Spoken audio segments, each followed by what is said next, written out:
Salam dan bahagia Bapak dan Ibu guru hebat. Perkenalkan, nama saya Elsa Swin Joselka Sapakuli, calon guru penggerak angkatan 11 Kabupaten Maluku Tengah. Izinkan saya untuk memaparkan jurnal refleksi dwi mingguan modul 1.4. Metode yang saya gunakan di saat ini adalah metode 4V yang terdiri dari 1. Fact peristiwa, 2. Feelings atau perasaan, 3. Findings pembelajaran, dan yang keempat Virtual penerapan.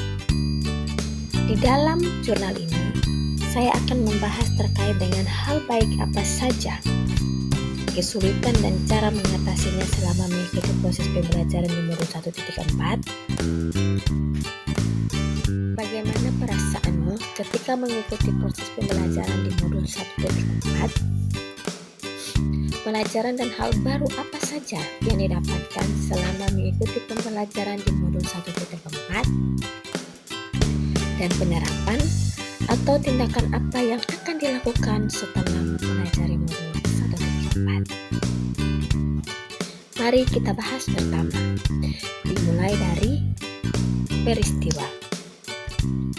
Dalam modul 1.4 tentang budaya positif, saya belajar banyak, dimulai dari diri, eksplorasi konsep, ruang kolaborasi yang terdiri dari diskusi dan presentasi kelompok, dan juga demonstrasi kontekstual.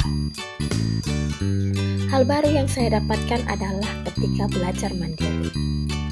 Menurut saya, banyak hal yang saya pelajari, mulai dari bagaimana memposisikan diri sesuai dengan fungsi kontrol yang harus sejalan dengan kebutuhan dasar murid. Hal ini membuat saya sadar bahwa apa yang saya lakukan selama ini dalam menangani murid masih harus diperbaiki. Hal menarik lain yang menjadi motivasi saya. Hal menarik yang sangat saya ingat adalah ketika fasilitator menanyakan salah satu kata yang menjadi inspirasi dalam menyelesaikan modul ini. Proses yang saya lalui dalam menyelesaikan modul ini tidaklah mudah, karena bertabrakan dengan kegiatan sekolah yang harus dilalui dari pagi sampai sore, sehingga saya harus benar-benar fokus. Saya menyemangati diri saya sendiri dengan satu kata, yaitu keyakinan. Saya yakin saya mampu melewati semua ini, dan saya yakin saya dapat menyelesaikan tugas ini dengan baik. Hal baik yang saya alami selama mengikuti proses pembelajaran di modul ini adalah saya mendapatkan banyak pengalaman berharga. Di antaranya adalah saya bisa mengetahui kebutuhan dasar manusia. Saya mengetahui disiplin positif dan nilai-nilai kebajikan universal, teori motivasi, hukuman dan penghargaan, keyakinan kelas, 5 posisi kontrol, dan segitiga restitusi. Hambatan dan kesulitan yang saya hadapi ketika mempelajari modul ini adalah waktu. Menurut saya, modul ini cukup menyita perhatian. Banyaknya navigasi yang harus dilewati dan menjawab setiap pertanyaan yang menurut saya cukup menantang untuk dijawab. Tetapi, semua itu dapat saya lewati atas motivasi dari fasilitator yang terus memberikan semangat, pengajar praktik yang tidak pernah bosan untuk mengingatkan, serta teman-teman di kelas yang selalu memotivasi. Hal ini membuat saya merasa terpanggil untuk menyelesaikan tugas-tugas ini dengan baik. Perasaan yang muncul ketika mengikuti proses pembelajaran di modul ini. Jika ditanya tentang perasaan di awal mempelajari modul ini, tentunya ada rasa putus asa dan juga kurang bersemangat. Tetapi perasaan itu berubah menjadi perasaan ingin tahu ketika ada beberapa video yang saya tonton dari modul ini, khususnya dalam menangani siswa yang bermasalah. Hal ini membuat saya semakin termotivasi.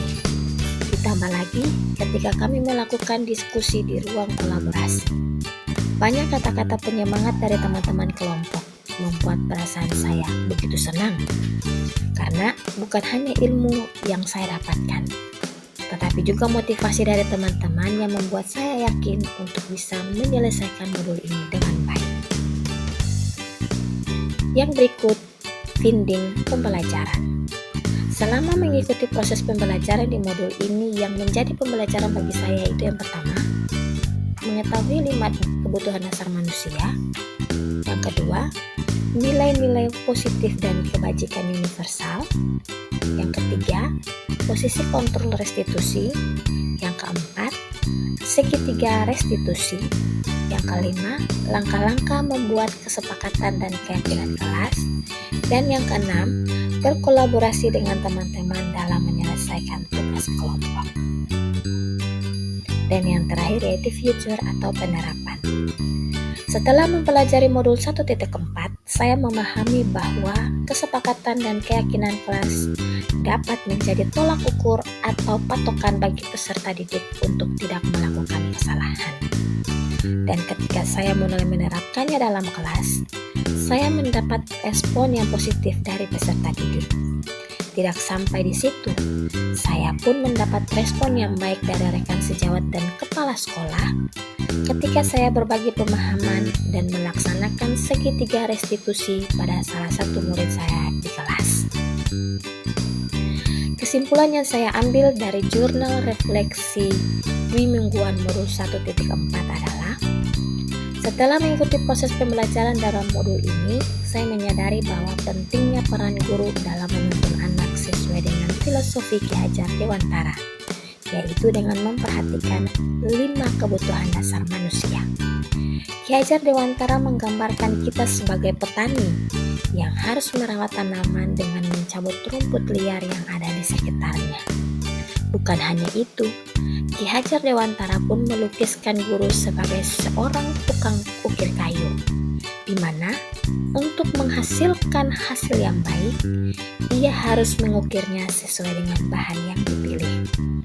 Ini mengarahkan kita bahwa sebagai guru, kita harus benar-benar mengenal karakter peserta didik kita, sehingga kita mampu memposisikan diri kita dengan baik, agar kelak apa yang kita lakukan dapat membuat murid merasa nyaman, menyadari kesalahannya, dan dapat menciptakan sebuah perubahan di dalam diri peserta didik itu sendiri. Demikianlah hasil pemaparan singkat dari refleksi Dwimingguan jurnal 1.4 modul. Semoga apa yang saya paparkan di saat ini dapat menginspirasi dan juga menjadi referensi untuk semua guru